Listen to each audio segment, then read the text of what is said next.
Hello दोस्तों, स्वागत है आपका मेरे यूट्यूब चैनल परीक्षा प्लान में। तो कैसे हैं आप लोग? आई होप अच्छे होंगे। तो जैसा कि आप लोगों को पता है कि एनसीईआरटी की क्लास 6 की बुक में पढ़ा रही हूँ, 6 चैप्टर में कंप्लीट करवा चुकी हूँ। यदि आपने वीडियो नहीं देखी है तो देख लीजिए, क्योंकि एनसीईआरटी की सोशल स्टडी की किताबें पढ़ना बहुत ही ज़्यादा जरूरी है। क्लास 6 से मैंने शुरुआत की है, 7th 8th तक मैं कंप्लीट करवा दूंगी। आप चाहे रीट मेंस की तैयारी कर रहे हो, चाहे सीटेट की तैयारी कर रहे हो, या फिर आप यूपी टेट का एग्जाम देने वाले हैं, तो आपको ये किताबें पढ़नी पड़ेंगी। तो चलिए आज की वीडियो को शुरू करते हैं। आज 7वां अध्याय पढ़ेंगे, भारत की सांस्कृतिक जड़ें। अच्छा चैप्टर है, एक प्रश्न आपको निश्चित ही इस चैप्टर से मिलेगा। तो चलिए वीडियो को शुरू करते हैं। वीडियो देखने के बाद यदि आपको अच्छा लगे, हेल्पफुल लगे, तो वीडियो को लाइक और शेयर कीजिएगा। और यदि आप चैनल पर नए हैं तो चैनल को सब्सक्राइब कर लीजिए। तो चलिए शुरू करते हैं। लिखा है, एक यहाँ पर कोटेशन लिखा रहता है, प्रत्येक चैप्टर में लिखा है, इसमें भी लिखा है, वह जिसे चुराया नहीं जा सकता, जिसे कोई शासक छीन नहीं सकता, जो बोझ नहीं है क्योंकि इसका अपना कोई भार नहीं है, जिसका उपयोग करने से हर दिन इसमें वृद्धि होती है, यह सबसे बड़ी संपत्ति है, सच्चे ज्ञान की संपत्ति। और ये कहाँ से लिया गया है? सुभाषित नीति शतक। तो ये बताया जा रहा है कि जो ज्ञान होता है इसे कोई चुरा नहीं सकता, कोई शासक इसे छीन नहीं सकता, ये किसी पर बोझ नहीं है, इसका कोई भार नहीं है, और जितना इसका उपयोग किया जाता है उतनी ही इसमें वृद्धि होती है, और ये सबसे बड़ी संपत्ति है, सच्चे ज्ञान की संपत्ति। चलिए आगे बढ़ते हैं। यहाँ कुछ चित्र दर्शाए गए हैं। ये एक ऋषि का चित्र दर्शाया गया है। यहाँ पर लिखा हुआ है, एक ऋषि, हम्पी कर्नाटक। ये हम्पी यानी कर्नाटक में है हम्पी, वहां से ये चित्र लिया गया है। यहाँ पर आप देखते हैं, ये चित्र जो है, ये चित्र है बुद्ध। ये बुद्ध की प्रतिमा यहाँ पर दर्शाई गई है, और ये कहाँ की है? भूटान की। और ये वाली जो प्रतिमा आप देख रहे हैं तीसरे नंबर पर, ये महावीर स्वामी की प्रतिमा है, और ये बिहार में लगी हुई है ये प्रतिमा। तो ये चित्र वहां से लिया गया है। चलिए आगे बढ़ते हैं। लिखा है, वेद क्या है? इन प्रश्नों के उत्तर इसी लेसन में मिलेंगे। तो महत्वपूर्ण प्रश्न पहले लिखे होते हैं।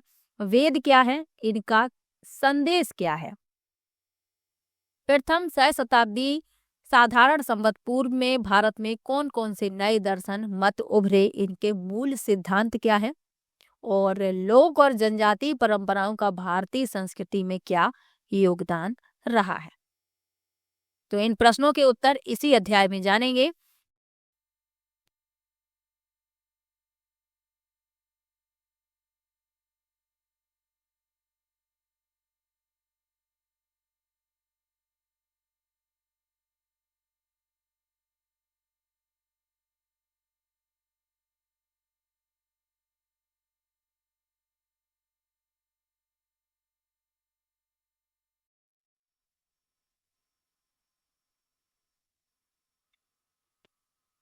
लिखा है, भारतीय संस्कृति किसी भी अनुमान के अनुसार अनेक सहस्त्राब्दियों वर्ष पुरानी है। ये आपको पहले ही संस्कृति और सभ्यता के बारे में पढ़ाया गया है। तो लिखा है कि किसी भी अनुमान के अनुसार अनेक सहस्त्राब्दियों वर्ष पुरानी है। किसी प्राचीन वृक्ष के समान इसमें अनेक जड़ें और शाखाएं हैं। जिस प्रकार जो प्राचीन वृक्ष होता है उसकी अनेक जड़ें होती हैं, अनेक शाखाएं होती हैं, इसी प्रकार भारतीय संस्कृति की अनेक जड़ें और शाखाएं हैं। जड़ें एक सामान्य तने को पोषण देती हैं। इस तने से अनेक शाखाएं निकलती हैं जो भारतीय संस्कृति के विभिन्न पहलुओं को दर्शाती हैं। हालांकि ये एक सामान्य तने से जुड़ी हुई है। इसमें कुछ शाखाएं कला, साहित्य, विज्ञान, चिकित्सा, धर्म, शासन पद्धति, मार्शल आर्ट्स यानी कि युद्ध कलाएं आदि है। यानी कि जो भारतीय संस्कृति है उसकी शाखाएं कौन कौन सी हैं? उसकी शाखाएं कला, साहित्य, विज्ञान, चिकित्सा, धर्म, शासन पद्धति और युद्ध कलाएं हैं। कुछ ऐसे दर्शन भी हैं जिनसे हमारा तात्पर्य उन विचारकों के समूह या आध्यात्मिक साधकों से है जो मानव जीवन, विश्व आदि के बारे में विचार रखते हैं। यानी कुछ ऐसे दर्शन भी हैं जिनसे तात्पर्य क्या है? उन विचारकों के समूह से या आध्यात्मिक साधकों से जो मानव जीवन और विश्व के बारे में समान विचार रखते हैं। अब यहाँ पर ये जो शब्द प्रयोग हुआ है आध्यात्मिक साधकों, इसका अर्थ यहाँ पर बताया गया है। साइड में आप देखेंगे तो ये जो शब्द होते हैं जिनका अर्थ यहाँ पर बताया जाता है, आपको पहले भी पता है, यहाँ साइड में लिखा होता है। तो आध्यात्मिक का अर्थ क्या है? आत्मा से संबंधित संस्कृत तथा अनेक भारतीय भाषाओं में, यानी संस्कृत और अनेक जो भारतीय भाषाएं हैं, तो आत्मा से संबंधित आध्यात्मिकता हमारे वर्तमान व्यक्तित्व से परे एक गहरे या ऊंचे आयाम की खोज है। इसे कहा गया है आध्यात्मिक। और साधक किसे कहा गया है? ऐसा व्यक्ति जो इस दुनिया के सत्य को जानना चाहता है। यह एक ऋषि, संत, योगी, दार्शनिक आदि हो सकता है। तो साधक ऐसा व्यक्ति होता है जो इस दुनिया के सत्य को जानना चाहता है। वह एक ऋषि भी हो सकता है, एक संत भी हो सकता है, एक दार्शनिक भी हो सकता है। तो इसके बारे में यहाँ पर बता दिया गया है।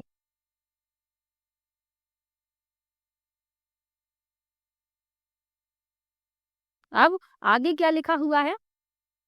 अनेक पुरातत्व विज्ञानियों तथा विद्वानों ने बताया कि भारतीय संस्कृति की कुछ जड़ें सिंधु या हड़प्पा अथवा सिंधु सरस्वती सभ्यता की ओर जाती हैं। यानी भारतीय संस्कृति की कुछ ऐसी जड़ें हैं जो सिंधु सभ्यता या हड़प्पा सभ्यता अथवा सिंधु सरस्वती सभ्यता की ओर जाती हैं, जिसे अध्याय 6 में आप पढ़ चुके हैं। आगे चलकर समय बीतने के साथ भारत में सैकड़ों प्रकार के जीवन दर्शन उभरे। हम यहाँ ऐसे कुछ प्रारंभिक दर्शनों के बारे में बात करेंगे जिन्होंने भारत को एक विशिष्ट व्यक्तित्व वाले देश के रूप में आकार दिया। तो कुछ ऐसे प्रारंभिक दर्शनों के बारे में इसमें बात होगी इस अध्याय में। आगे लिखा है, इन्हें तथा इनकी जड़ों को समझकर ही हम इंडिया अर्थात भारत को भली भांति समझ सकेंगे। चलिए आगे लिखा है, वेद और वैदिक संस्कृति। वेदों से संबंधित प्रश्न जरूर पूछा जाता है, चाहे किसी भी एग्जाम की आप बात कर लें, चाहे सीटेट की बात कर लें, चाहे रीट मेंस की बात कर लें, रीट में भी पूछा जाता है, और चाहे आप यूपी टेट की बात करें, और जो भी शिक्षक पात्रता की परीक्षा है जिसमें एसएसटी जो आपका विषय है, तो उसमें वेदों से संबंधित प्रश्न पूछ लिया जाता है। तो सबसे पहले लिखा है कि वेद क्या है। तो लिखा है, वेद शब्द विद से आया है जिसका अर्थ है ज्ञान। उदाहरण के लिए विद्या। हमने पिछले अध्यायों में ऋग्वेद का उल्लेख किया है। ऋग्वेद जो है ये सबसे प्राचीन वेद है, और वास्तव में कितने वेद हैं? 4 वेद। कौन कौन से? ऋग्वेद, यजुर्वेद, सामवेद और अथर्ववेद। ये भारत के सबसे प्राचीन ग्रंथ हैं, तो ये भी आप याद रखिएगा। और वस्तुतः विश्व के सबसे प्राचीन ग्रंथों में से एक है। तो ये भारत के तो सबसे प्राचीन ग्रंथ है ही, लेकिन विश्व के सबसे प्राचीन ग्रंथों में से भी एक है। आगे लिखा है, वेदों में हजारों ऋचाएं। ऋचाओं का अर्थ क्या है? कविताओं और गीतों के रूप में प्रार्थनाएं। तो वेदों में हजारों ऋचाएं हैं। ये लिखित रूप में नहीं थी, अपितु इनका मौखिक पाठ किया जाता था। यानी ये लिखित रूप में नहीं थी, इनका मौखिक रूप से पाठ किया जाता था। ये ऋचाएं सप्त सिंधु क्षेत्र में रची गईं।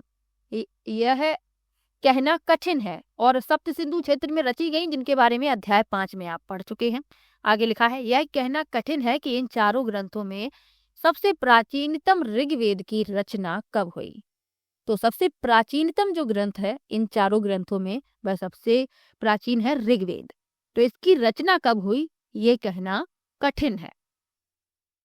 विशेषज्ञों ने इसकी रचना 5वीं से दूसरी शताब्दी साधारण संवत पूर्व के बीच किए जाने का प्रस्ताव किया है।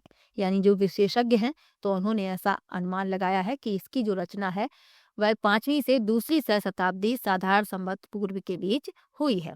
इस प्रकार यह ग्रंथ 100 से 200 पीढ़ियों तक गहन प्रशिक्षण के माध्यम से स्मृतिबद्ध किए गए एवं मौखिक रूप से बिना किसी विशेष दर्शन के आगे संप्रेषित किए गए। आगे बढ़ते हैं।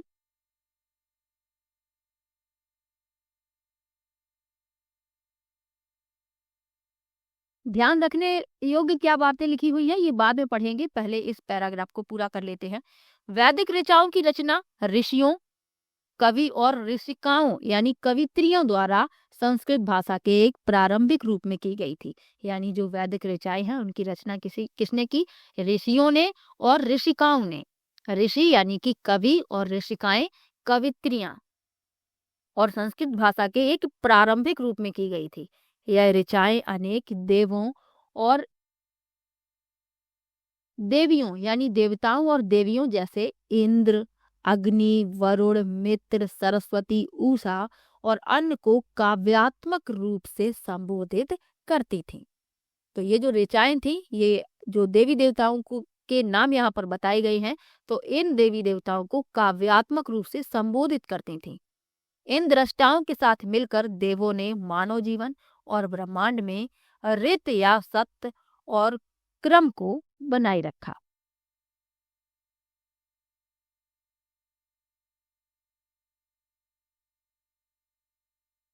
आगे लिखा है, आद्य ऋषियों और ऋषिकाओं ने देवताओं और देवियों को अलग नहीं बल्कि एक ही माना है। जो आद्य ऋषि हैं उन्होंने क्या माना है, जो ऋषि और ऋषिकाएं हैं यानी कवि और कवित्री, इन्होंने देवताओं और देवियों को अलग नहीं बल्कि एक ही माना है। जैसा कि एक प्रसिद्ध ऋचा में कहा गया है। यहाँ पर एक प्रसिद्ध ऋचा लिखी हुई है, एकम सत्य विपरा बहुधा वदंती, अर्थात परम सत्य एक ही है किंतु मनीषी इसे अनेक नाम देते हैं। यानी परम सत्य जो है वह एक ही है। तो अनेक जो ऋषि ऋषिकाएं थे, आद्य ऋषि और ऋषिकाएं, इन्होंने देवी देवताओं को अलग नहीं बल्कि एक ही माना है। और ये एक प्रसिद्ध ऋचा यहाँ पर लिखी हुई है। अब यहाँ पर लिखा था, ध्यान रखने योग्य क्या महत्वपूर्ण बात है। हजारों वर्षों से किए गए वैदिक पाठशैली के इस सुव्यवस्थित संप्रेषण को 2008 में यूनेस्को ने मानवीयता के मौखिक और अमूर्त विरासत की अनुपम कोटि के रूप में मान्यता दी। और ये इम्पोर्टेंट है, आपसे पूछ लिया जाए सन तो आपको याद रखना है 2008 में। आगे बढ़ते हैं, यहाँ पर यूनेस्को के बारे में लिखा हुआ है। यूनेस्को का पूरा नाम संयुक्त राष्ट्र शैक्षिक, वैज्ञानिक और सांस्कृतिक संगठन है। यह संगठन शिक्षा, विज्ञान और संस्कृति के माध्यम से लोगों और राष्ट्रों के बीच संवाद को बढ़ावा देता है। ब्रह्मांड जो शब्द यूज हुआ था यहाँ पर, इसका अर्थ क्या है, विश्व या ब्रह्मांड की सुव्यवस्थित और संतुलित संरचना। चलिए अब आगे बढ़ते हैं। आगे लिखा है, इस वैश्विक दर्शन में कुछ मान्यताएं विशेष रूप से महत्वपूर्ण थीं, जो सत्य से आरंभ हुई, जो ईश्वर का दूसरा नाम था। यानी ईश्वर का दूसरा नाम क्या था, सत्य। ऋग्वेद के अंतिम मंत्रों में लोगों के बीच एकता का भी आह्वान किया गया है। अब यहाँ पर वैश्विक दर्शन शब्द प्रयोग हुआ है, तो इसका अर्थ क्या है, विश्व का एक निश्चित दर्शन या समझ, इसका उद्भव या इसकी कार्य प्रणाली।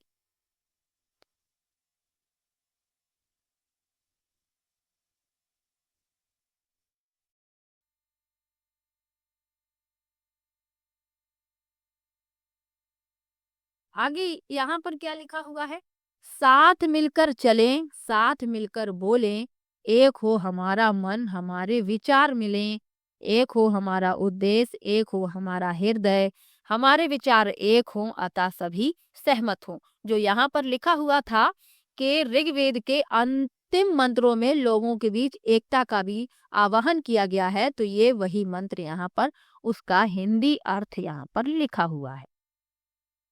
चलिए आगे बढ़ते हैं। तो वेद क्या है इसके बारे में आपको बता दिया। सबसे प्राचीन वेद याद रखना है, वेदों के नाम आपको याद रखने हैं, चारों वेदों के।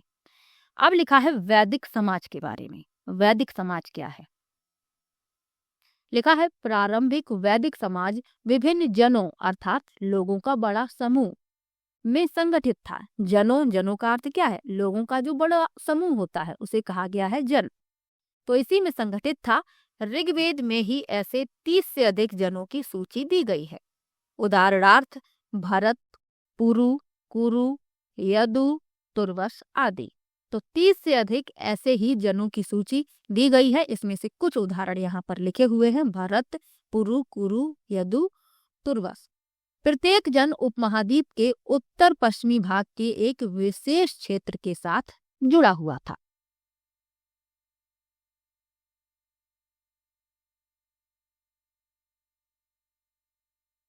इसके बारे में बहुत अधिक ज्ञात नहीं है कि ये जन अपने समाज का शासन कैसे चलाते थे। वेदों में राजा यानी जो शासन करता था, तो राजा, सभा और समिति जैसे कुछ शब्दों के माध्यम से कुछ ही संकेत मिलते हैं। सभा और समिति दोनों शब्द सामूहिकता को इंगित करते हैं। वैदिक ग्रंथों में अनेक व्यवसायों का उल्लेख है। कौन कौन से व्यवसाय बताए गए हैं? किसान, जो खेती करते थे उन्हें किसान, बुनकर, कुम्हार, शिल्पकार, बढ़ई, आरोग्यकर्ता, नर्तक, नर्तकी, नाई, पुजारी आदि। तो अनेक व्यवसायों का भी उल्लेख किया गया है वैदिक ग्रंथों में। अब आरोग्यकर्ता, इस शब्द का अर्थ क्या है? राहत देने या रोग ठीक करने के लिए पारंपरिक प्रथाओं का उपयोग करने वाला व्यक्ति आरोग्यकर्ता कहलाता था। यहाँ पर ये जो चित्र आप देख रहे हैं, समय रेखा दर्शाई गई है। बुद्ध और महावीर का जन्म बताया जा रहा है इसके माध्यम से। क्या कब हुआ था? 1500 संवत पूर्व ये लिखा हुआ है। साधारण संवत पूर्व, 1000 साधारण संवत पूर्व और 500 साधारण संवत पूर्व। बुद्ध और महावीर का जन्म जो है 500 साधारण संवत पूर्व के बाद हुआ है।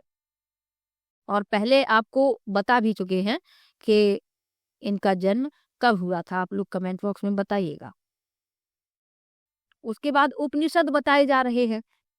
ये जो रेखा आप देख रहे हैं यहाँ से यहाँ तक उपनिषद, और एक साधारण संवत से 1000 साधारण संवत पूर्व वैदिक दर्शन बताए जा रहे हैं। तो समय रेखा के माध्यम से समझाने का प्रयास किया जा रहा है। चलिए आगे बढ़ते हैं। अब लिखा है वैदिक दर्शन के बारे में। अच्छा लेसन है, आपको प्रश्न जरूर मिलेगा।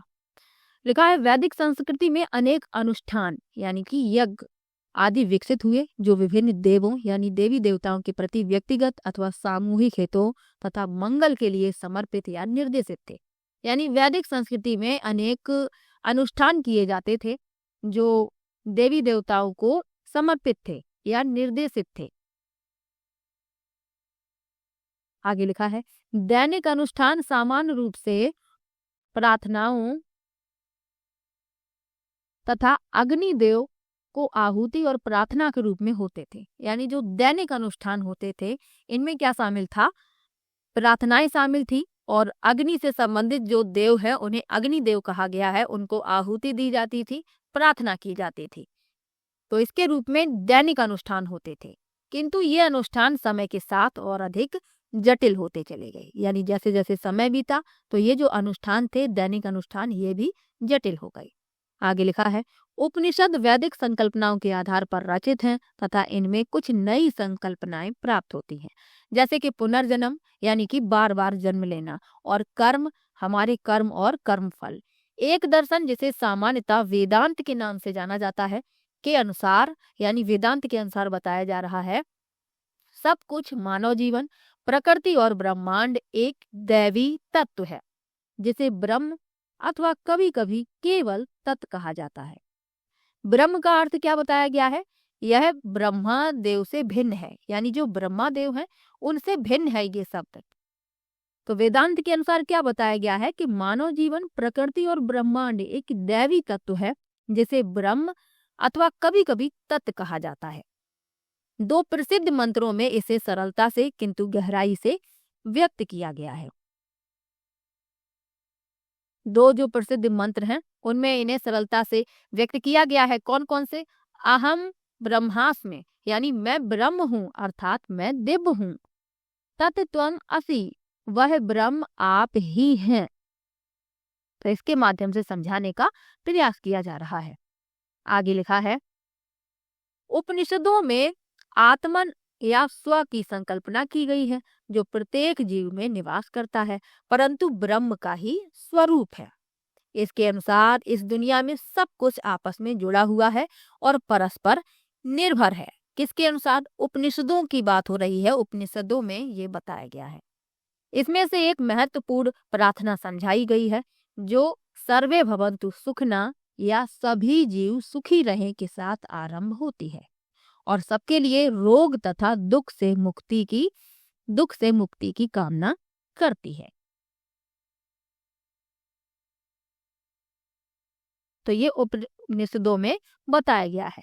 आगे लिखा है प्रथम शताब्दी साधारण संवत पूर्व के आरंभ में वेदों से कुछ अन्य दर्शनों का विकास हुआ। इनमें से एक था योग। यानी कि प्रथम शताब्दी साधारण संवत पूर्व के आरंभ की बात हो रही है, तो वेदों से कुछ अन्य दर्शनों का विकास हुआ। तो इनमें से प्रमुख था योग, जिसने किसी व्यक्ति की चेतना में ब्रह्म का आत्मबोध प्राप्त करने के उद्देश्य से अनेक विधियां विकसित की। इन सभी दर्शनों से मिलकर कुछ आधारभूत विचार बने, जिन्हें हम आज हिंदू दर्शन कहते हैं। अब यहाँ पर चेतना का अर्थ क्या है, तो यहाँ लिखा है जागृत होने का गुण या अवस्था। उदाहरण के लिए व्यक्ति को स्वयं की चेतना होना।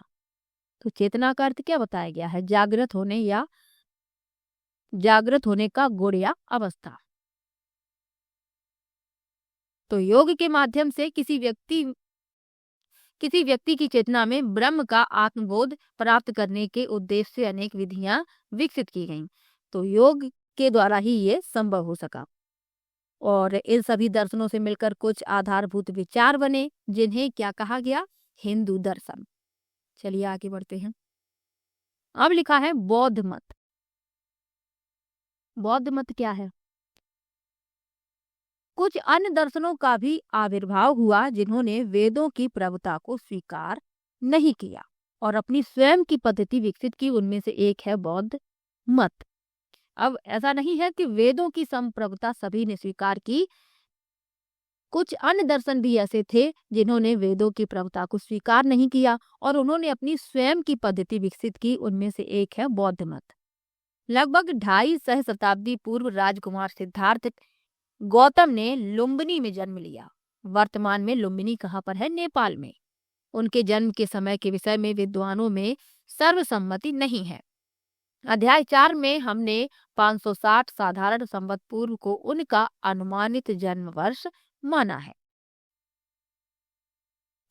इससे हमारी यह कहानी आगे किसी भी प्रकार प्रभावित नहीं होगी। कथा के अनुसार सिद्धार्थ गौतम राजमहल में एक सुरक्षित वातावरण में बड़े हुए। गौतम बुद्ध की यहाँ पर कहानी लिखी हुई है, जिसके बारे में आप लोगों को भली भांति पता है, लेकिन फिर भी यहाँ पर कहानी लिखी हुई है, तो कहानी के बारे में थोड़ा पढ़ लेते हैं। लिखा है, कथा के अनुसार सिद्धार्थ गौतम राजमहल में एक सुरक्षित वातावरण में बड़े हुए। एक दिन 29 वर्ष की आयु में उन्होंने रथ पर बैठकर नगर में घूमने की इच्छा प्रकट की और उस समय उन्होंने अपने जीवन में पहली बार एक वृद्ध, एक रोगी और एक शव को देखा। उन्होंने एक सन्यासी को भी देखा जो प्रसन्न और शांत लग रहा था। इन सब का अनुभव करने के बाद सिद्धार्थ ने अपने राजसी जीवन, अपनी पत्नी, अपने बेटे को त्यागने का विचार किया। एक सन्यासी की तरह पैदल चलते हुए और अन्य सन्यासियों तथा विद्वानों से मिलते हुए उन्होंने मानव जीवन में दुखों के मूल कारण को खोजा। बोध गया यानी वर्तमान बिहार में एक पीपल के वृक्ष के नीचे कई दिनों तक ध्यानरत रहने के बाद उन्हें ज्ञान प्राप्त हुआ। तो ये प्रश्न पूछ लिया जाता है कि गौतम बुद्ध का जन्म कहाँ हुआ था? लुम्बिनी में। ज्ञान की प्राप्ति उन्हें कहाँ हुई थी? बोध गया में। किस वृक्ष के नीचे उन्होंने ज्ञान प्राप्त किया था? पीपल के वृक्ष के नीचे। वहीं पर ये ध्यानरत थे और ध्यानरत रहने के बाद उन्हें ज्ञान प्राप्त हुआ था। अब यहाँ पर एक शब्द प्रयोग हुआ है सन्यासी। तो सन्यासी का अर्थ यहाँ लिखा हुआ है, वह व्यक्ति जो चेतना का उच्चतर स्तर प्राप्त करने के लिए कठोर अनुशासन में रहता है, वह कहलाता है सन्यासी।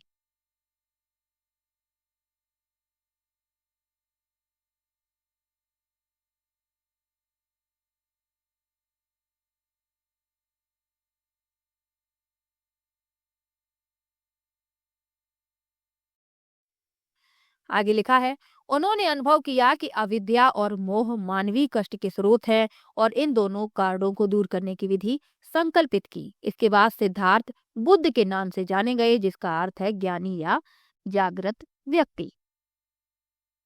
बुद्ध ने जो ज्ञान प्राप्त किया उसका उपदेश देना आरंभ किया। उनके उपदेशों में अहिंसा का विचार निहित है, जिसका मूल अर्थ है चोट नहीं पहुंचाना या नुकसान नहीं पहुंचाना। उन्होंने निष्ठापूर्वक आंतरिक अनुशासन पर भी बल दिया। उनकी कही गई निम्न बातों में इसे सरल तरीके से समझाया गया। एक प्रश्न पूछ लिया जाता है कि गौतम बुद्ध ने अपना प्रथम उपदेश कहाँ दिया था? तो सारनाथ में दिया था। ये आप याद रखिएगा, यहाँ पर लिखा नहीं है लेकिन याद रखिएगा। आगे लिखा है, बुद्ध ने संघ की स्थापना की जो भिक्षुओं आगे चलकर भिक्षुणियों का एक समुदाय है, जिन्होंने स्वयं को बुद्ध के उपदेशों के पालन और प्रसार के लिए समर्पित कर दिया। भारत और पूरे एशिया पर उनका प्रभाव था, जिसे हम आगे पढ़ेंगे। यह प्रभाव आज भी अनुभव किया जा सकता है। अब यहाँ पर जो शब्द प्रयोग हुए हैं उनका अर्थ यहाँ पर लिखा हुआ है। मोह का अर्थ क्या है? किसी व्यक्ति या वस्तु के साथ संबंध की स्थिति, सामान्य रूप से भावना या आदत के माध्यम से। भिक्षु किसे कहा गया है? ऐसा व्यक्ति जो दुनिया के सामान्य जीवन को त्याग स्वयं को किसी धार्मिक या आध्यात्मिक लक्ष्य के लिए समर्पित कर देता है। भिक्षु सामान्य तौर पर व्रत लेता है, अर्थात वचनबद्ध रहता है कि वह अनुशासित जीवन के लिए कठोर नियमों का पालन करेगा। और भिक्षुड़ी महिला भिक्षु होती है, उसे कहा जाता है भिक्षुड़ी। यहाँ लिखा हुआ है, जल से व्यक्ति शुद्ध नहीं हो सकता, जबकि कई लोग यहाँ पवित्र नदी में स्नान करते हैं, परंतु वह व्यक्ति शुद्ध है जिसने सत्य और धर्म निवास करते हैं। युद्ध के मैदान में हजारों व्यक्तियों पर हजारों बार विजय पाने की तुलना में स्वयं पर विजय पाना अधिक बड़ी उपलब्धि है। यहाँ पर आप चित्र भी देख सकते हैं गौतम बुद्ध के उपदेश देते हुए। लगभग 1800 वर्ष पुरानी पत्थर की कृति जिसमें बुद्ध उपदेश देते हुए दर्शाई गई है। अब आपको कुछ महत्वपूर्ण तथ्य याद रखने हैं। पहला याद रखना आप लोग कि गौतम बुद्ध का जन्म लुम्बिनी में हुआ था। ज्ञान की प्राप्ति इन्हें बोध गया में हुई थी, पीपल के वृक्ष के नीचे। प्रथम उपदेश इन्होंने सारनाथ में दिया था और इनका महापरिनिर्वाण कुशीनगर में हुआ था। इतना आप लोग याद रखिएगा। अब गौतम बुद्ध के बारे में तो आपने पढ़ लिया है। यहाँ बीच में जो पेज मैंने छोड़ दिए थे उनमें एक बहुत अच्छी कहानी लिखी हुई है और उस कहानी के बारे में आप लोगों को जानना भी जरूरी है। लिखा है, उपनिषदों की कई कथाओं से हमें प्रश्न पूछने के महत्व का पता चलता है, फिर चाहे ये प्रश्न किसी महिला, पुरुष या बच्चे ने पूछे। लिखा है, श्वेत केतु और यथार्थ बोध का बीज। छांदोग्य उपनिषद। ऋषि उद्दालक आरुणि ने अपने पुत्र श्वेत केतु को वेदों के अध्ययन के लिए गुरुकुल भेजा। जब 12 वर्ष बाद श्वेत केतु वापस आया तो उसके पिता ने यह अनुभव किया कि वह अपने ज्ञान के कारण बहुत अहंकारी हो गया है। इसलिए उद्दालक ने ब्रह्मा के स्वरूप पर उसके ज्ञान का परीक्षण करने के लिए प्रश्न पूछे, जिनका उत्तर श्वेत केतु नहीं दे सका। उद्दालक ने उसे समझाया कि किस प्रकार ब्रह्म अदृश्य रहते हुए भी सर्वव्यापी है। जैसे बरगद के फल का बीज खोलने पर रिक्त यानी खाली दिखाई देता है, किंतु इसमें बरगद के वृक्ष का भावी रूप निहित होता है। अथवा जैसे एक ही प्रकार की मिट्टी से अलग अलग प्रकार के बर्तन बनाए जा सकते हैं, उसी प्रकार हमारे चारों ओर जो कुछ भी है एक ही तत्व यानी ब्रह्म से उसका उद्भव हुआ है। उन्होंने अपनी सीख यह कहकर समाप्त की, सभी में यही सूक्ष्म तत्व व्याप्त है, तुम वही श्वेत केतु, तुम वही हो श्वेत केतु। आगे एक और कहानी लिखी हुई है, नचिकेता और उनकी ज्ञान पिपासा। तो इस कहानी में क्या बताया गया है, उद्दालक का जो पुत्र था श्वेत केतु, उसे अपने ज्ञान का अहंकार हो गया था। तो उन्होंने क्या किया, ब्रह्मा के स्वरूप पर उसके ज्ञान का परीक्षण लेने के लिए प्रश्न पूछे। किसने? उद्दालक ने। तो प्रश्न पूछा गया तो जो श्वेत केतु था वह उसका उत्तर नहीं बता पाया। तब उन्होंने समझाया कि ब्रह्म जो है वह अदृश्य रहते हुए भी सर्वव्यापी है, यानी हर एक चीज में ब्रह्म निहित है। उदाहरण के लिए उन्होंने समझाया कि बरगद के फल का बीज खोलते हैं तो उसमें रिक्त स्थान दिखाई देता है, लेकिन उसमें बरगद के वृक्ष का भावी रूप निहित होता है। जब बीज को मिट्टी में बो दिया जाता है तो उसमें क्षमता होती है एक पेड़ बनने की। इसी प्रकार एक ही प्रकार की मिट्टी से अलग अलग प्रकार के बर्तन बनाए जा सकते हैं। तो उन्होंने समझाया कि हमारे चारों ओर जो कुछ भी है एक ही तत्व है और उसका उद्भव कहाँ से हुआ है? ब्रह्म से। अगली जो कहानी है वह लिखी है नचिकेता और उसकी ज्ञान पिपासा। कठोपनिषद। एक बार एक व्यक्ति यज्ञ के समय अपनी समस्त संपत्ति का दान दे रहे थे। उनके पुत्र नचकेता ने उनसे प्रश्न पूछा कि उसे किस देवता को अर्पित करेंगे। नचकेता द्वारा बार बार यही प्रश्न पूछने पर पिता क्रोध में आ गए और उत्तर दिया, मैं तुम्हें यम अर्थात मृत्यु के देवता को समर्पित करता हूँ। यानी कि एक व्यक्ति थे, यज्ञ के समय अपनी संपत्ति का दान दे रहे थे, तो उसका पुत्र था नचकेता। तो उसने पूछा कि मुझे आप किस देवता को अर्पित करेंगे। तो बार बार यही प्रश्न पूछा गया तो उसके पिता क्रोध में आ गए और उन्होंने गुस्से में क्या उत्तर दे दिया कि मैं तुम्हें यम अर्थात मृत्यु के देवता को अर्पित करता हूँ। आगे लिखा है, इसके बाद नचकेता यमलोक की ओर निकल पड़े। लंबी प्रतीक्षा के बाद वे अति शक्तिमान देव से मिले। उनके मन में एक प्रश्न था, शरीर की मृत्यु के बाद क्या होता है। यम ने पहले तो बालक के प्रश्न का उत्तर टालने का प्रयास किया, किंतु नचकेता के निरंतर आग्रह करते रहने पर अंततः यमदेव ने प्रसन्न होकर उन्हें आत्मा के बारे में समझाया, जो सभी जीवों में निहित है। इसका ना तो जन्म होता है और ना ही मृत्यु, यह अमर है। इस गहन ज्ञान की प्राप्ति के बाद नचकेता अपने पिता के पास वापस आए, जिन्होंने उल्लास पूर्वक उनका स्वागत किया। यहाँ पर आप एक चित्र भी देख सकते हैं, ये यमराज हैं और ये नचकेता है। चलिए आगे बढ़ते हैं। लिखा है, गार्गी और याज्ञवल्क्य का शास्त्रार्थ।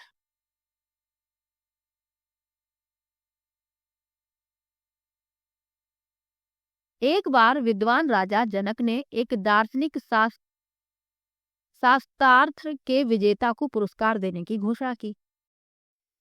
याज्ञवल्क्य नामक सुप्रसिद्ध ऋषि राज दरबार में आए और गार्गी के प्रश्न पूछने से पहले तक अनेक विद्वानों को पराजित किया। इसके बाद गार्गी ने विश्व के स्वरूप पर याज्ञवल्क्य से अनेक प्रश्न पूछे और अंत में ब्रह्म के स्वरूप पर भी प्रश्न पूछे। तब याज्ञवल्क्य ने उन्हें आगे प्रश्न पूछने से मना किया। हालांकि कुछ समय बाद गार्गी ने पुनः प्रश्न पूछा। तब याज्ञवल्क्य ने समझाया कि कैसे ब्रह्म ही संसार, ऋतुओं, नदियों तथा अन्य सभी चीजों का निर्माण करता है। तो ये कुछ कहानियां थी जिनके बारे में आपको जानना जरूरी था। अब अगला जो मत लिखा हुआ है वह है जैन मत। तो चलिए जैन मत के बारे में पढ़ लेते हैं।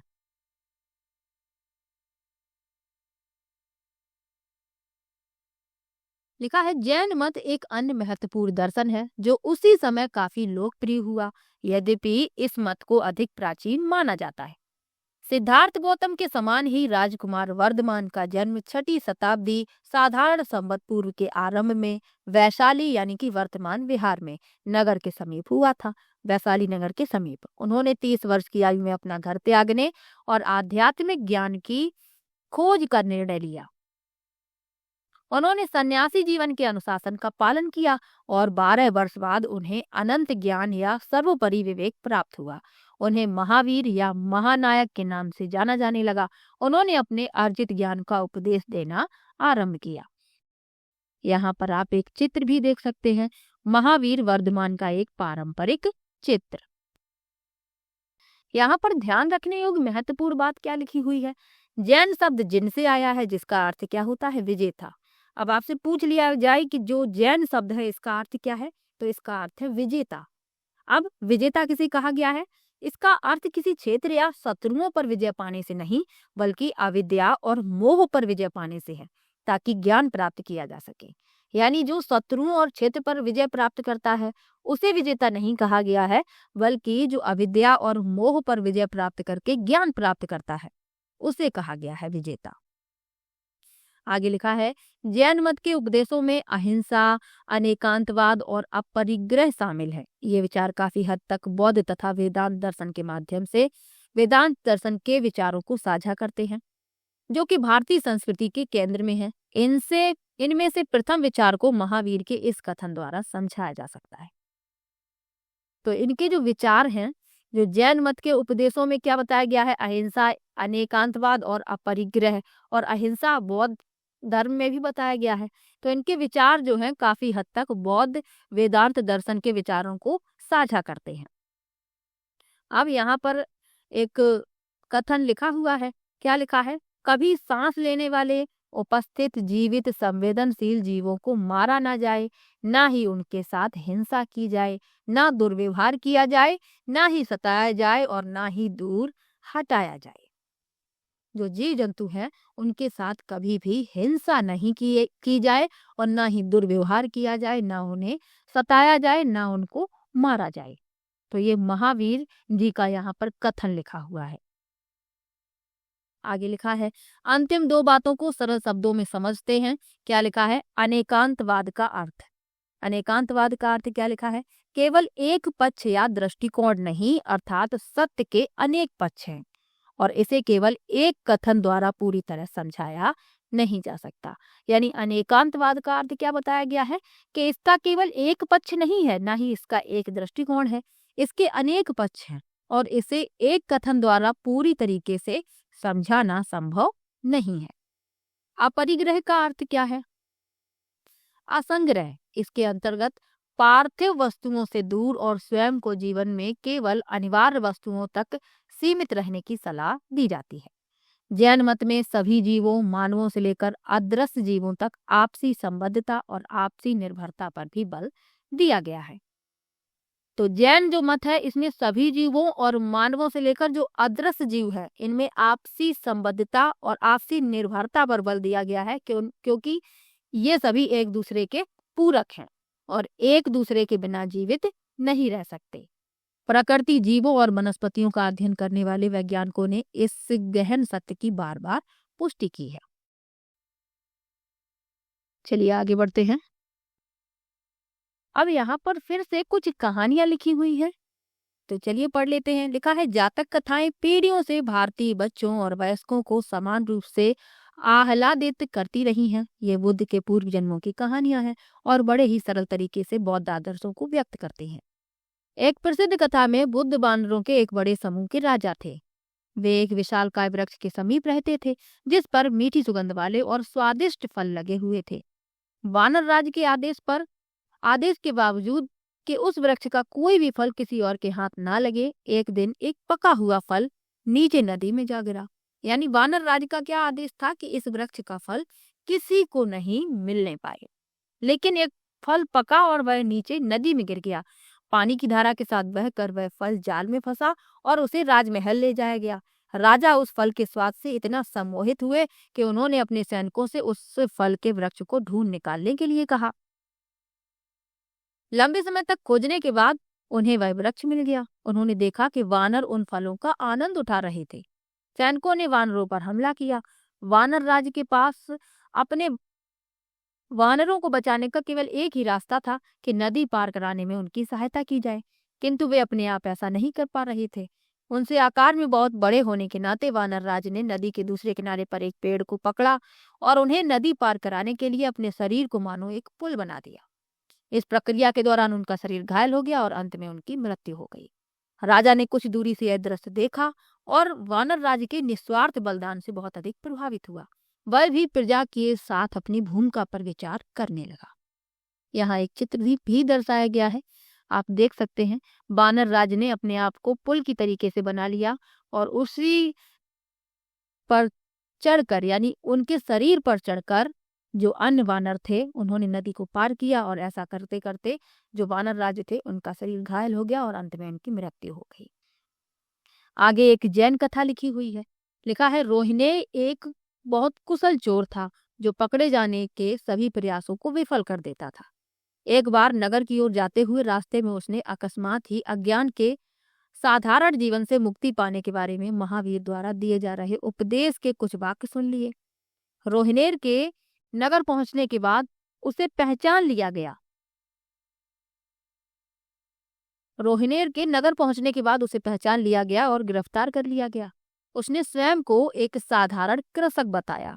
एक मंत्री ने उसकी पहचान प्रकट करने का दबाव डालने के लिए चतुराई से एक योजना बनाई, किंतु महावीर के शब्दों को याद रखते हुए रोहिणे मंत्री की योजना समझ गया और उसके जाल से बच निकला।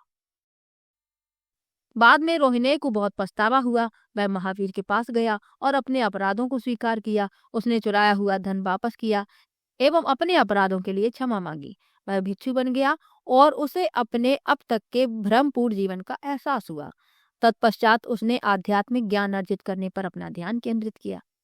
यह कहानी सम्यक कर्म और सम्यक विचारों के महत्व को दर्शाती है और यह भी बताती है कि हर व्यक्ति को जीवन में दूसरा अवसर मिलना चाहिए। यानी यदि कोई व्यक्ति गलती करता है, कोई अपराध करता है, तो उसे दूसरा अवसर अवश्य दिया जाना चाहिए। यहाँ आप ये चित्र देख सकते हैं। ये जो भित्ति चित्र है, ये नई दिल्ली के एक जैन मंदिर से लिया गया है।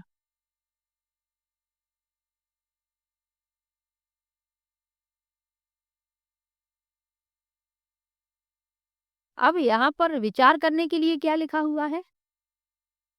बौद्ध मत और जैन मत दोनों में ही अहिंसा का अर्थ किसी व्यक्ति या जीव के प्रति शारीरिक हिंसा करने से भी कहीं अधिक है। इसमें विचारों की हिंसा से भी संयम रखने के लिए कहा गया है, जैसे कि किसी के बारे में बुरी भावना नहीं रखना। यदि हम अपने आप को ध्यान से देखें तो हमें ऐसे नकारात्मक विचार स्वयं में अनुभव होते हैं और हमें इन्हें सकारात्मक विचारों में बदलना सीखना चाहिए। कभी कभार ये नकारात्मक विचार स्वयं हमारी ओर भी निर्देशित होते हैं, तो हमें नकारात्मक विचार नहीं रखने चाहिए। यहाँ पर जो चित्र दर्शाए गए हैं, लिखा है नीचे, बौद्ध एलोरा महाराष्ट्र में 6वीं और 10वीं शताब्दी साधारण संवत के बीच पहाड़ों में काट कर गुफाएं बनाई गई। इनमें से कुछ गुफाएं हिंदू दर्शन से हैं, जबकि अन्य बौद्ध और जैन मतों से संबंधित है। तो ये पहाड़ों को काट कर गुफाएं बनाई गई हैं, आप देख सकते हैं। ये पहाड़ है ऊपर और इनको काट काट कर ये गुफाएं बनाई गई हैं। तो कुछ हिंदू दर्शन से संबंधित है, कुछ बौद्ध और जैन मतों से। आगे लिखा है, बौद्ध और जैन मत दोनों ही भिक्षुओं तथा कभी कभी भिक्षुओं ने भी देश के सुदूर स्थानों की यात्राएं की तथा अपने अपने उपदेशों का प्रचार प्रसार किया।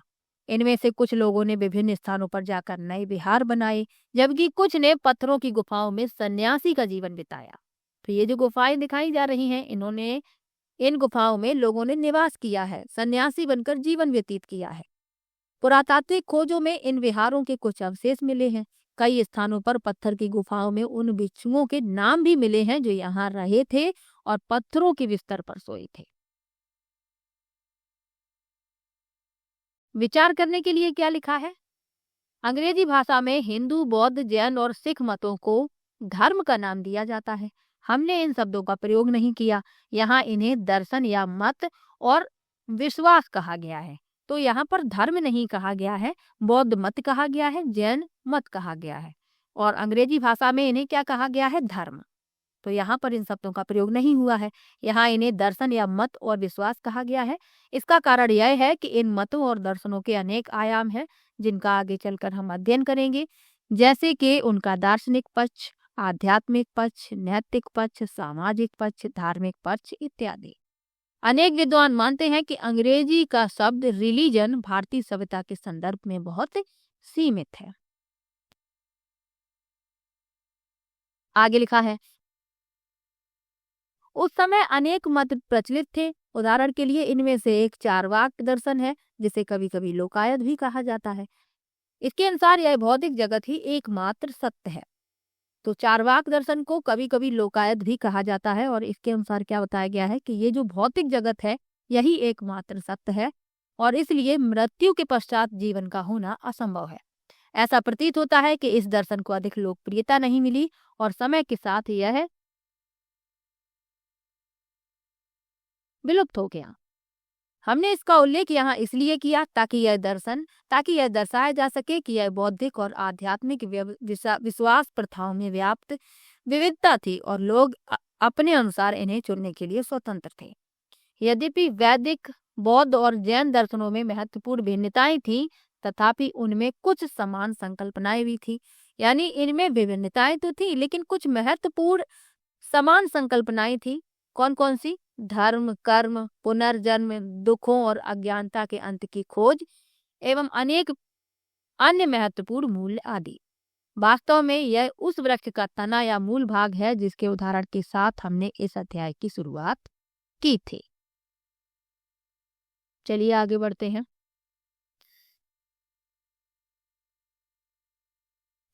लिखा है, लोक और जनजातीय जड़ें। हमने अब तक जिन सांस्कृतिक जड़ों को देखा उन्हें कई शास्त्रों में वर्णित किया गया है। भारत में समृद्ध मौखिक परंपराएं भी रही हैं। इसका अर्थ है उन उपदेशों और प्रथाओं के बारे में ज्ञान जो नित्य और अभ्यास के द्वारा आगे संचारित हुआ, ना कि लिखित शास्त्रों के द्वारा। वेदों के संदर्भ में यह लागू होता है। इनमें से अनेक लोक कथाएं, लोक प्रथाएं हैं जो आम लोगों द्वारा प्रसारित होती हैं, और जनजातीय परंपराएं जनजातियों द्वारा प्रसारित होती हैं, यानी इनका कोई लिखित रूप नहीं है। अब जनजाति क्या है? जनजाति शब्द का प्रयोग हुआ तो जनजाति के बारे में लिखा हुआ है। इस सामाजिक इकाई की अनेक परिभाषाएं दी गईं। आज के समय में मानव वैज्ञानिक जनजाति को उन परिवारों या वंशों का समूह मानते हैं जो एक समान उत्पत्ति, संस्कृति और भाषा साझा करते हैं, आपस में निकट संबंध बनाए रखते हुए समुदाय में रहते हैं, जिसके एक मुखिया होते हैं और उनके पास अपनी कोई निजी संपत्ति नहीं होती। ये कौन मानते हैं? मानव वैज्ञानिक, यानी मानव विज्ञान का अध्ययन करने वाले कहलाते हैं मानव वैज्ञानिक। तो ये जनजाति से अभिप्राय क्या मानते हैं? उन परिवारों या वंशों का समूह जो एक सामान्य उत्पत्ति, संस्कृति और भाषा साझा करते हैं, आपस में इनके निकट संबंध होते हैं और ये समुदाय में रहते हैं, जिसमें एक मुखिया भी होता है और इनके पास अपनी कोई निजी संपत्ति नहीं होती है। आगे लिखा है, यह जानना रुचिकर है कि प्राचीन भारत में जनजाति के लिए कोई शब्द नहीं था। जनजातियां केवल अलग अलग जन थीं जो एक विशेष परिवेश में रहती थी, जैसे कि वन या पहाड़। तो प्राचीन भारत में जनजाति के लिए कोई शब्द नहीं था, ये केवल अलग अलग जन थे जो एक परिवेश में रहते थे, जैसे कि वन या पहाड़ में। भारत के संविधान में अंग्रेजी में इनके लिए ट्राइब और ट्राइबल कम्युनिटी और हिंदी में जनजाति शब्द का उपयोग किया गया है। आधिकारिक आंकड़ों के अनुसार वर्ष 2011 में भारत के अधिकांश राज्यों में 705 जनजातियां निवास करती थीं, जिनकी संख्या लगभग 104 मिलियन थी। यह ऑस्ट्रेलिया और यूनाइटेड किंगडम की कुल जनसंख्या से अधिक है। तो 2011 के आंकड़े लिखे हुए हैं। अधिकांश राज्यों में 705 जनजातियां निवास करती थी। 19वीं शताब्दी में जनजातियों का अध्ययन करने वाले मानव वैज्ञानिकों ने उन्हें प्रायः सभ्य मानवों की तुलना में आदिम या हीन बताया। जनजातीय समुदायों तथा उनकी समृद्ध एवं जटिल संस्कृतियों के गहन अध्ययन के बाद इस प्रकार के पक्षपातपूर्ण विचारों को अधिकांशतः नकार दिया गया। जब समृद्ध अध्ययन किया गया जनजातीय समुदायों का और उनकी जटिल संस्कृतियों का, तो जो मानव वैज्ञानिकों ने बताया था कि जो मानवों की तुलना में ये जो जनजातियां हैं आदिम या हीन हैं, तो इस विचार को नकार दिया गया। आगे बढ़ते हैं। जैसा कि हमने इस अध्याय में उल्लेख किया है कि लोक और जनजातीय परंपराओं तथा प्रमुख विचारधाराओं के बीच निरंतर संपर्क होता रहा है। दोनों ही दिशाओं में देवताओं, संकल्पनाओं, दंत कथाओं और रीतियों का आपस में आदान प्रदान होता रहा है। उदाहरण के लिए परंपरा के अनुसार पुरी यानी उड़ीसा के भगवान जगन्नाथ मूल रूप से जनजाति देवता थे, ये आप याद रखिएगा। देवी माताओं के जिन विभिन्न रूपों की पूजा की जाती है उनके लिए भी यही बात कही जा सकती है। दूसरी ओर कुछ जनजातियों में हिंदू देवों को काफी समय पहले ही अपना मान लिया गया था और महाभारत तथा रामायण के उनके अपने रूप हैं। यह भारत के पूर्वोत्तर राज्यों से लेकर तमिलनाडु तक बहुत अच्छी तरह लिखा गया है। इस प्रकार के परस्पर संपर्क इतने लंबे समय से तथा इतनी सहजता से कैसे होते रहे हैं? ऐसा इसलिए हो सका क्योंकि लोग जनजातियों और हिंदू विश्वास में अनेक समान प्रकार की संकल्पनाएं थी। उदाहरण के लिए तीनों में प्राकृतिक तत्वों जैसे कि पर्वतों, नदियों, पेड़ों, पौधों और जंतुओं तथा कुछ पत्थरों को भी पवित्र माना गया, क्योंकि इन सब में चेतना है। तो जो लोक और जनजातियों और हिंदू विश्वास में समान प्रकार की संकल्पनाएं थीं, तो उदाहरण दिया गया है कि तीनों में क्या है? प्राकृतिक तत्व जो है, पर्वत है, नदियां हैं, पेड़ पौधे हैं, जंतु हैं और पत्थर, इनको क्या माना गया है? पवित्र माना गया है और बताया गया है कि इन सब में चेतना है। निसंदेह जनजातियों द्वारा उन प्राकृतिक तत्वों से संबंधित कई देवताओं की पूजा की जाती है। उदाहरण के लिए तमिलनाडु के नीलगिरी पर्वत में निवास करने वाली टोडा जनजाति के अनुसार इस पर्वत के 30 से अधिक शिखर देवी देवताओं के निवास स्थान हैं। ये शिखर इतने पवित्र माने गए हैं कि टोडा जनजाति के लोग अपनी उंगली से इनकी ओर संकेत भी नहीं कर सकते। तो तमिलनाडु के नीलगिरी पर्वत में ये जनजाति निवास करती है। कौन सी जनजाति? टोडा जनजाति। और इनके अनुसार क्या बताया गया है कि 30 से अधिक शिखर देवी देवताओं के निवास स्थान है इस पर्वत के, और ये इतने पवित्र माने गए हैं कि टोडा जनजाति के लोग अंगुली से इनकी ओर इशारा भी नहीं कर सकते।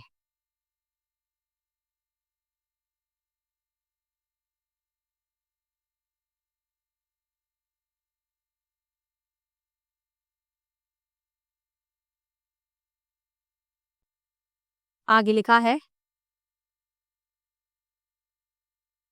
देवताओं में इतनी बहुलता के पश्चात हिंदू धर्म के समान अनेक जनजातियों में भी उच्चतर देवत्व या परमात्मा की संकल्पना है।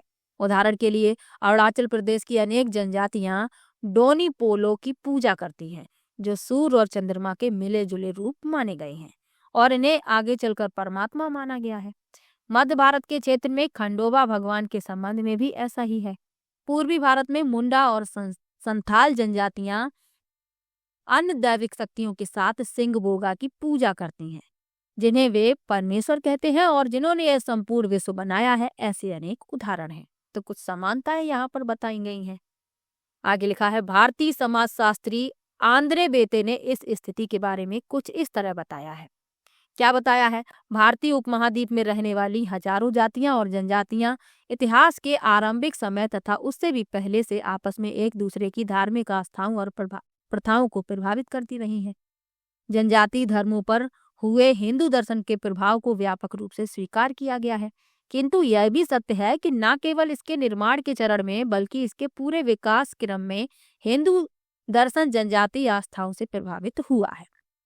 स्पष्ट रूप से इस लंबे समय के परस्पर संपर्क का परिणाम आपसी समृद्धि रही है। इस प्रकार लोक और जनजातीय मान्यताएं और प्रथाएं भारत की सांस्कृतिक जड़ों में महत्वपूर्ण स्थान रखती हैं। हम अगले अध्याय में इस विषय को और भी विस्तार से बताएंगे। यानी कि अध्याय आपका यहीं पर समाप्त होता है। बहुत ही अच्छा ये लेसन है। इसमें वेदों के बारे में, बौद्ध मत, जैन मत, जनजातियों के बारे में और इनका आपसी जो संबंध है इनके बारे में बताया गया है। अच्छा लेसन था। आपको 1-2 प्रश्न तो जरूर मिलेंगे। एक महत्वपूर्ण तथ्य इसके अंत में लिखा हुआ है जो आप लोगों को पढ़ना जरूरी है, तो चलिए पढ़ा देते हैं। लिखा है, वट वृक्ष अध्याय 7 और 8 की विषय वस्तु के लिए एक उपयुक्त दृष्टांत तथा भारतीय सभ्यता का उत्कृष्ट प्रतीक है। अपनी गहरी जड़ों, विशाल तने, सभी दिशाओं में फैली शाखाओं के साथ यह व्यापक क्षेत्र में फैलता है और अनेक शताब्दियों तक बना रहता है। यह अनेक प्रकार की वनस्पतियों और जीवों को आश्रय देता है और अपनी उन शाखाओं को जो तने से जुड़ी होती हैं को नई जड़ें बनाने के लिए प्रोत्साहित करता है। निसंदेह हिंदू दर्शन और बौद्ध व जैन मतों में इस वृक्ष को पवित्र माना गया है। तो लेसन आपका यहीं पर समाप्त होता है। और इसके पहले वाली वीडियो यदि नहीं देखी है तो रिक्वेस्ट है देख लीजिए। आप लोगों को इससे लाभ ही मिलेगा। आपका पढ़ा हुआ कभी भी बेकार नहीं जाता है, ये बात आप लोग ध्यान रखिएगा। जो भी आप पढ़ते हैं वो आपको हमेशा लाभ पहुंचाएगा, उससे आपको नुकसान नहीं होगा। और फिर ये तो आपके सिलेबस का ही पार्ट है और ये तो आपको पढ़ना ही है। चलिए मिलते हैं नेक्स्ट वीडियो में। रीट मेंस के लिए इम्पोर्टेंट क्वेश्चन की प्रैक्टिस मैं करवा रही हूँ, तो आप लोग वीडियो जरूर देखिएगा। और रीट मेंस में आपका जो जीके वाला पार्ट है उसे मैं कंप्लीट करवा रही हूँ, तो आप लोग वो वीडियो भी देख लीजिए। 2 टॉपिक मैंने आपके पढ़ा दिए हैं, राजस्थान के प्रतीक चिन्ह और राजस्थान की फ्लैगशिप योजनाएं। तो आप लोग वो वीडियो देख लीजिए, क्योंकि आपका जो सिलेबस है उसमें सामान्य ज्ञान से संबंधित प्रश्न भी आने वाले हैं। आपके सिलेबस में दिए गए हैं टॉपिक और वो आपको पढ़ने हैं। रीट मेंस वालों के लिए मैं बता रही हूँ, तो ध्यान दीजिएगा। चलिए मिलते हैं नेक्स्ट वीडियो में। वीडियो कैसा लगा कमेंट में जरूर बताइएगा। वीडियो को लाइक और शेयर कीजिएगा। मिलते हैं नेक्स्ट वीडियो में, तब तक के लिए बाय बाय।